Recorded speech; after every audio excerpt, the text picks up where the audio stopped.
October 11th, 2016, Tuesday of the 28th week in Ordinary Time. A reading from the letter of St. Paul to the Galatians. Brothers and sisters, for freedom Christ set us free. So stand firm and do not submit again to the yoke of slavery.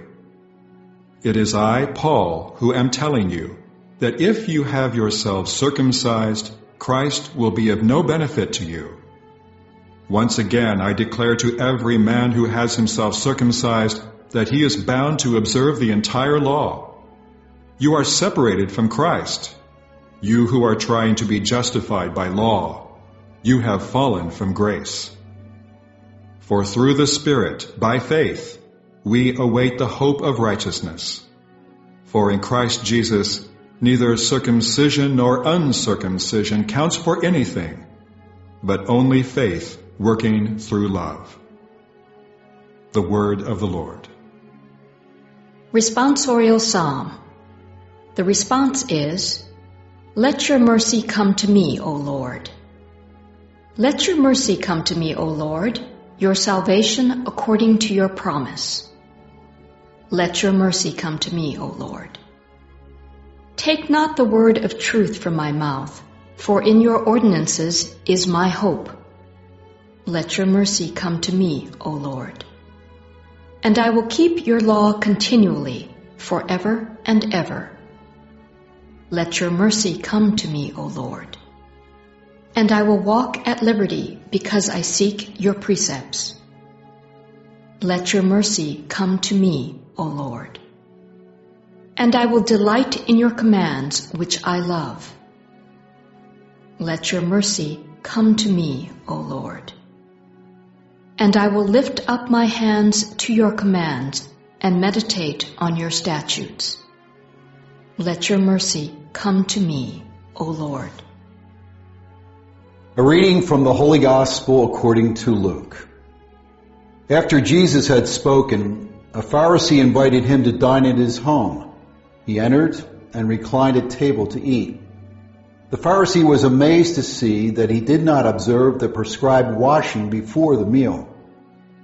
The Lord said to him, O you Pharisees, although you cleanse the outside of the cup and the dish, inside you are filled with plunder and evil. You fools! Did not the maker of the outside also make the inside? But as to what is within, give alms, and behold, everything will be clean for you. The Gospel of the Lord.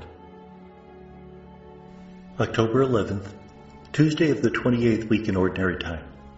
The first reading comes from the letter to the Galatians, chapter 5, verses 1 to 6.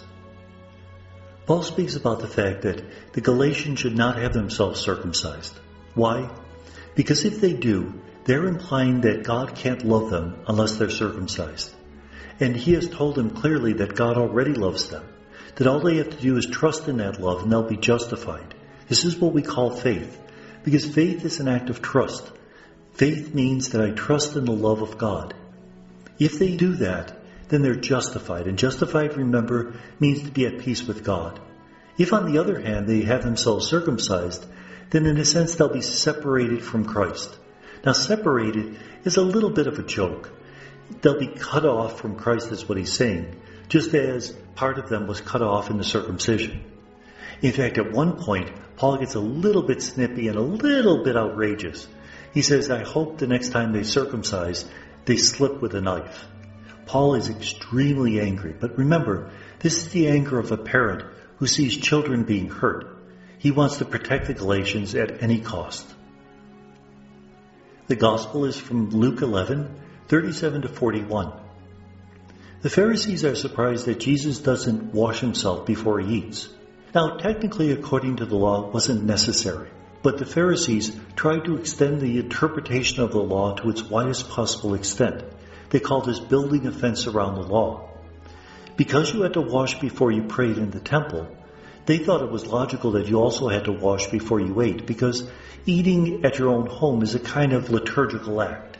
And so they washed before they ate. What does Jesus say? You're washing the outside of the cup and the dish, but inside there's just plunder and evil. That they're going through external actions, but they're not converting their heart. And that's what really counts. Those of us who try to be religious, try to be spiritual, we could easily fall into a superficial observance of the law, in which we really don't try to change what is most important, our heart. And may God bless us.